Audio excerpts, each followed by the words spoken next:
अध्याय 26। क्या यह आपका सहपाठी है? महाप्रबंधक झांग जियाओमेंग के पीछे पीछे विश्राम क्षेत्र तक गए। जब महाप्रबंधक ने लियू यानरान और ये हुआन को देखा तो वह दंग रह गए। मिस्टर, ये कहाँ हैं? यहाँ एक महिला और एक बच्चा था। फिर मिस्टर, ये कहाँ थे? कहाँ? झांग जियाओमेंग ने ये हुआन की ओर इशारा किया और कहा, यह मिस्टर ये हैं। महाप्रबंधक ने सोचा कि वह कोई ऐसा व्यक्ति है जिसने दुनिया देखी है, लेकिन इस समय वह वास्तव में स्तब्ध था। क्या 8 साल के बच्चे ने बिना मोलभाव किए घर खरीदने के लिए 1.8 अरब युआन खर्च कर दिए? यहाँ तक कि देश भर के रियल एस्टेट एजेंटों ने भी इसके बारे में कभी नहीं सुना था। अकेले ही बच्चे वास्तव में संपत्ति के मालिक हो सकते थे, लेकिन वे केवल पूरी राशि अपने नाम पर रख सकते थे। पैसे का भुगतान भी उनके माता पिता ने पहले ही कर दिया था। ये मामला उनकी जानकारी के दायरे से थोड़ा बाहर था। श्री, हाँ, हमारी कंपनी का सबसे सम्मानित ग्राहक बनने पर बधाई। मैं कंपनी का महाप्रबंधक हूँ। मुझे आश्चर्य है कि क्या मैं दोपहर के समय आपके साथ दोपहर का भोजन करने के लिए पर्याप्त भाग्यशाली हो पाऊंगा। महाप्रबंधक ने आदरपूर्वक कहा। ये जुबान ने समय देखा और अपना हाथ लहराया। क्या समय हो गया है? इसके अलावा मैंने कब कहा कि मैं जा रहा हूँ? मैंने घर खरीदना पूरा नहीं किया है, तो मुझे क्यों छोड़ना चाहिए? ये जुबान ने स्क्रीन पर उभरे शब्दों को देखा। पता चला कि मेजबान ने सफलतापूर्वक 1.8 बिलियन युआन खर्च कर दिए हैं। 10-fold कैश रिटर्न स्किल शुरू हो गई है। मेजबान को 18 अरब युआन का कैशबैक प्राप्त हुआ है। उन्हें बस 18 बिलियन का कैशबैक मिला। इस अवसर के साथ क्या उसे और अधिक खेती नहीं करनी चाहिए? महाप्रबंधक को ये जुबान के रवैये की कोई परवाह नहीं थी, लेकिन उसके अंतिम वाक्य से वह चौंक गया। उसने घर खरीदना पूरा नहीं किया था। इसका क्या मतलब था? उसने पहले ही अपना कार्ड स्वाइप कर लिया था।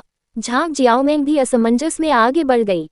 क्या आप विला नंबर 1 से असंतुष्ट हैं? ये जुबान ने अपना सिर हिलाया और त्रिआयामी मॉडलों की दिशा में इशारा किया। यहाँ आने के लिए समय निकालना मेरे लिए आसान नहीं था। मैं चुनने में बहुत आलसी हूँ। मुझे बाकी घर चाहिए। वह उन सभी को चाहता था। उसने दर्जनों घरों के बारे में भी नहीं पूछा और उन्हें खरीद लिया।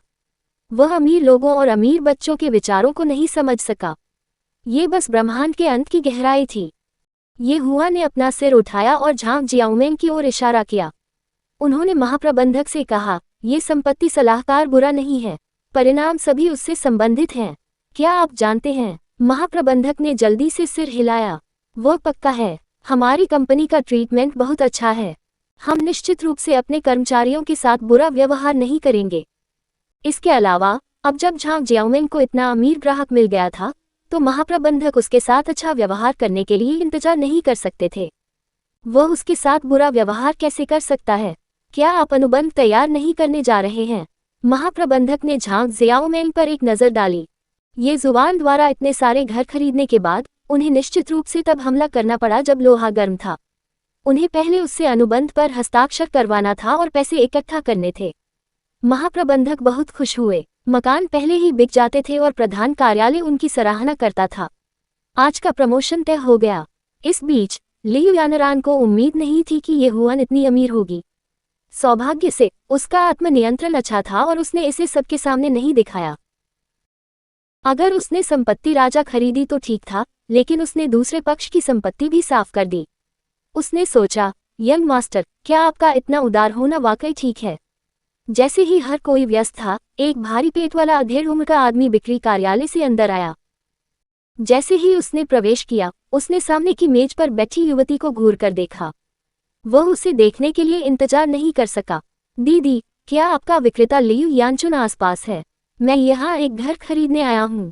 रोने के बाद लियू यानचुन की आंखें आड़ू की तरह थीं। जब उसने राष्ट्रपति लियू को देखा तो वह घबरा गई और उछल पड़ी। राष्ट्रपति लियू, आप अंततः यहाँ हैं। राष्ट्रपति लियू ने मुस्कुराते हुए कहा, मैंने आपसे आने का वादा किया था। मैं निश्चित रूप से अपने शब्दों से पीछे नहीं हटूंगा।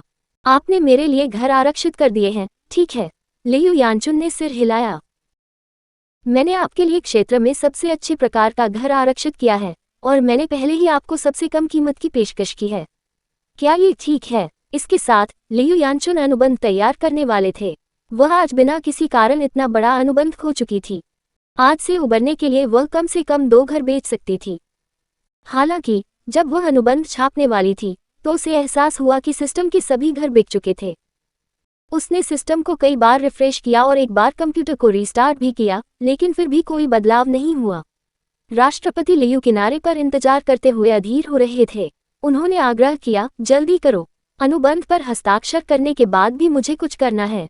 लियू यानचुन की अभिव्यक्ति थोड़ी बदसूरत थी। सिस्टम कोई गलती नहीं करता है, लेकिन अब ये दिखाता है कि सभी घर बिक चुके हैं। वह कैसे संभव है? जब राष्ट्रपति लियू ने सुना कि मकान बिक गए हैं, तो वे तुरंत इसे और बर्दाश्त नहीं कर सके। उसने मेज पटक दी और चिल्लाया, तुम्हारा मतलब क्या है? क्या आप मेरे साथ खेल रहे हैं? मैंने पहले ही फैसला कर लिया है और अब आप मुझसे कह रहे हैं कि आपने इसे किसी और को बेच दिया है। ये व्यावसायिक धोखाधड़ी है। आप एक घर दो पार्टियों को बेच रहे हैं। एक मिनट रुकिए, मैं नेता से पूछूंगा। लियू यानचुन चौंक गए और जल्दी से बोले। इस बीच झांग शियाओमेंग ने पहले ही अनुबंधों का प्रिंट आउट ले लिया था और ये हुआन ने एक एक करके उन पर हस्ताक्षर किए। ये जुबान ने फिर से कार्ड निकाला और झांग जियाओमेंग को दिया, जाओ इसे स्वाइप करो। वह बस जल्दी से घर खरीदना चाहता था ताकि वह वापस जाकर आराम कर सके। इस तरह का अत्यधिक खर्च बहुत उबाऊ था। अगर अन्य लोग उसके विचारों को सुन सकते हैं, तो वे शायद मौके पर ही विस्फोट कर देंगे। वे सोचेंगे, अगर आपको इस तरह खरीदारी करना पसंद नहीं है, तो हमें ऐसा करने दीजिए।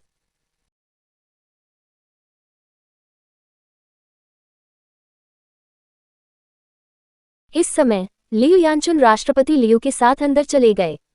जैसे ही राष्ट्रपति लियू ने प्रबंधक को देखा, वह गुस्से में आगे बढ़ गए। प्रबंधक चेन, आपकी कंपनी में क्या खराबी है? पहले आपका बिक्री सलाहकार मेरे लिए मकान आरक्षित करने पर सहमत हुआ था। मैं इसे किसी और को कैसे बेच सकता हूँ? सुपरवाइजर दंग रह गया। फिर उन्होंने अमित्र भाव से कहा, राष्ट्रपति लियू, क्या आपने आरक्षण कराया है? यदि आपके पास है तो कृपया रसीद निकाल लें। यदि नहीं, तो मौखिक समझौते काम नहीं करेंगे। आप ये जानते हैं, ठीक है?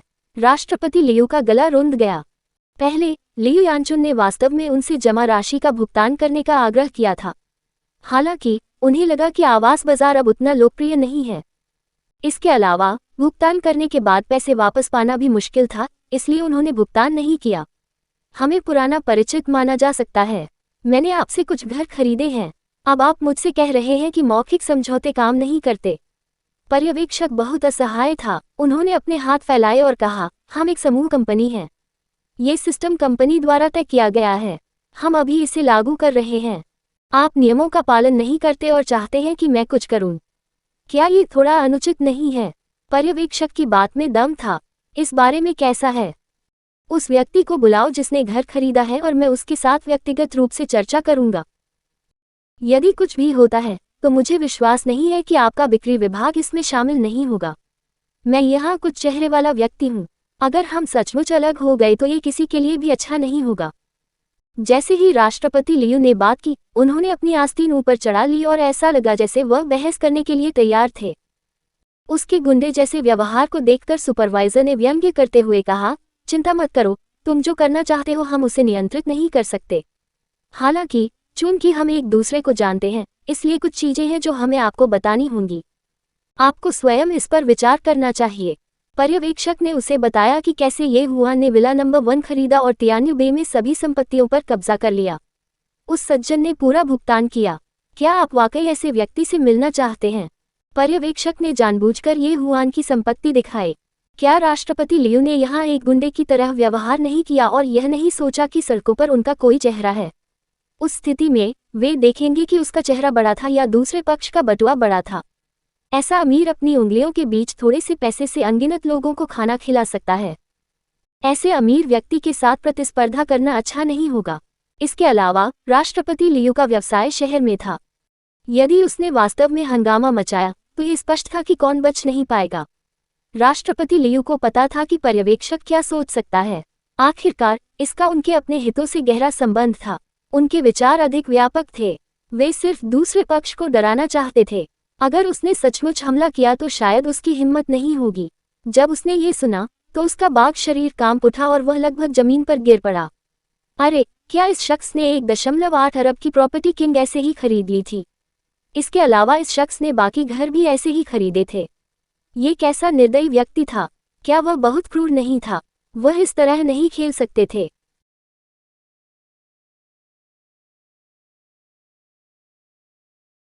अभी राष्ट्रपति लियू के पैर कांप रहे थे और उनके माथे से ठंडा पसीना टपक रहा था। उसका शरीर ऐसे कांप रहा था मानो उसे अभी अभी बर्फीली नदी से निकाला गया हो। मुझे अभी भी कुछ करना है, मैं पहले निकलूंगा। राष्ट्रपति लियू बिना किसी हिचकिचाहट के पीछे मुड़े और अपनी चर्बी के साथ भाग गए। उनमें अब और रुकने की हिम्मत नहीं हुई। इस बीच ये हुआन द्वारा अपना कार्ड वापस लेने के बाद एक स्क्रीन सामने आई। पता चला कि मेजबान ने सफलतापूर्वक 2 अरब युआन खर्च किए हैं। 10-fold कैश रिटर्न कौशल शुरू हो गया। मेजबान को 20 बिलियन युआन का कैशबैक प्राप्त हुआ है। फिर ये जुबान ने कहा कि वह अगली बार चाबियां लेने आएगा और बिक्री विभाग छोड़ दिया। जैसे ही ये जुबान चला गया, फैंग लिली और उसका परिवार बिक्री विभाग में लौट आए। वे संपत्ति सलाहकार के मार्गदर्शन में शोरूम में गए थे। फैंग परिवार के 3 सदस्य घर के आकार और क्षेत्र से बहुत संतुष्ट थे। उन्होंने तुरंत अनुबंध पर हस्ताक्षर करने और एक घर का ऑर्डर देने का फैसला किया। संपत्ति सलाहकार बहुत जल्दी लौटा और माफी मांगते हुए कहा, मुझे क्षमा करें मिस्टर फैंग। जिस घर को आप देख रहे हैं वह पहले ही बिक चुका है। इतनी जल्दी? श्री फैंग ने कहा, सचमुच एक अच्छा घर दूसरों की प्रतीक्षा नहीं करता। क्या अभी के समान कोई अन्य घर है? संपत्ति सलाहकार ने अपना सिर हिलाया और अफसोस से कहा, क्षमा करें, अब कोई घर नहीं है। श्री फैंग को इस पर विश्वास नहीं हुआ। मुझे मत बताओ कि तुम कीमत बढ़ाने की कोशिश कर रहे हो। पहले बहुत सारे घर थे, लेकिन क्या अब वे सभी खत्म हो गए हैं? आप किसे मूर्ख बनाने की कोशिश कर रहे हैं? प्रॉपर्टी सलाहकार ने हाथ फैलाए। एक बड़े ग्राहक ने अभी अभी सभी घर खरीदे हैं। अब वहां एक भी घर नहीं बचा है। श्री फैंग ने याद किया कि आज बहुत अधिक आगंतुक नहीं थे। उनमें से लगभग सभी पर उनकी छाप थी। कौन था? मैंने कोई अमीर आदमी क्यों नहीं देखा? प्रॉपर्टी सलाहकार ने आश्चर्य से उसकी ओर देखा। यह आपकी बेटी की सहपाठी है। मुझे याद है कि तुम दोनों ने बात भी की थी। मिस्टर फैंग और मिसेज फैंग दंग रह गए। यहाँ तक कि फैंग लिली भी अवाक रह गई। उसकी आंखें असमंजस में फैल गईं। क्या आपको यकीन है? फैंग लिली ने पूछा। ये सही है, मिस्टर ये ने इसे खरीदा। मुझे पूरा यकीन है, बिक्री सलाहकार ने दृढ़ता से कहा। इस बीच मिस्टर फैंग और मिसेज फैंग की नज़र अपनी बेटी पर पड़ी। आपके सहपाठी का परिवार क्या करता है? मुझे नहीं पता, लेकिन ये जुबान का परिवार वास्तव में अमीर लगता है। उसके माता पिता अवाक रह गए। यह अब वास्तव में अमीर होने की सीमा नहीं थी। हमारे चैनल की कहानी देखने के लिए धन्यवाद। अगले वीडियो में मिलते रहने के लिए बने रहें। कभी कभी गायब सामग्री की कहानी, कृपया समय पर त्रुटियों की रिपोर्ट करें। अलविदा।